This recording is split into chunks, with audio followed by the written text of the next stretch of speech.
నిజామాబాద్ జిల్లా కేంద్రానికి చెందిన ప్రమోద్ స్మారకార్థం ఆదివారం యువతకు ఫుట్బాల్ టోర్నమెంట్ పోటీలను నిర్వహించారు. ఈ సందర్భంగా ఏర్పాటు చేసిన కార్యక్రమంలో సిపి సాయి చైతన్య పాల్గొని పోటీలను ప్రారంభించారు. అంతకుముందు ప్రమోద్ చిత్రపటం వద్ద పుష్పాంజలి ఘటించారు.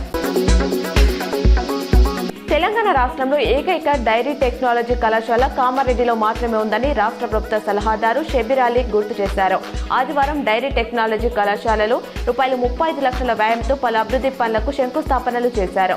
అనంతరం మాట్లాడుతూ ఉమ్మడి ఆంధ్రప్రదేశ్లో వైఎస్ రాజశేఖర రెడ్డి 2 డైరీ కళాశాలలు మంజూరు చేశారన్నారు. అందులో ఒకటి కామారెడ్డిలో ఏర్పాటు చేశారన్నారు.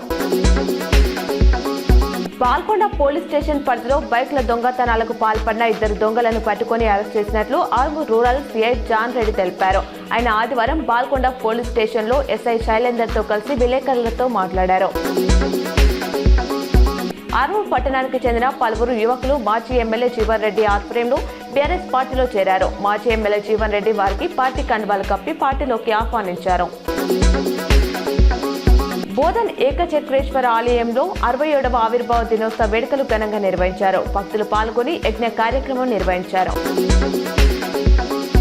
కాంగ్రెస్ కు ప్రతి చోట తిరస్కరణ ఎదురవుతుందని పీఎం మోదీ అన్నారు. ఆ పార్టీ వద్ద అభివృద్ధి కోసం ఎలాంటి అజెండా లేదని, అందుకే మహారాష్ట్రలో జరిగిన తాజా ఎన్నికలు ఓడిపోయిందని చెప్పారు. అలాంటి పార్టీ అస్సాం సంక్షేమం కోసం పనిచేయదని విమర్శించారు. చొరబాటుదారులను కాపాడటం, అధికారాన్ని చేజిక్కించుకోవడమే కాంగ్రెస్ పాలసీ. ఆ పార్టీ ఖచ్చితంగా అస్సాంలో బలమైన ప్రతిఘటన ఎదుర్కొంటుందని కలియాబోర్లో సభలో అన్నారు.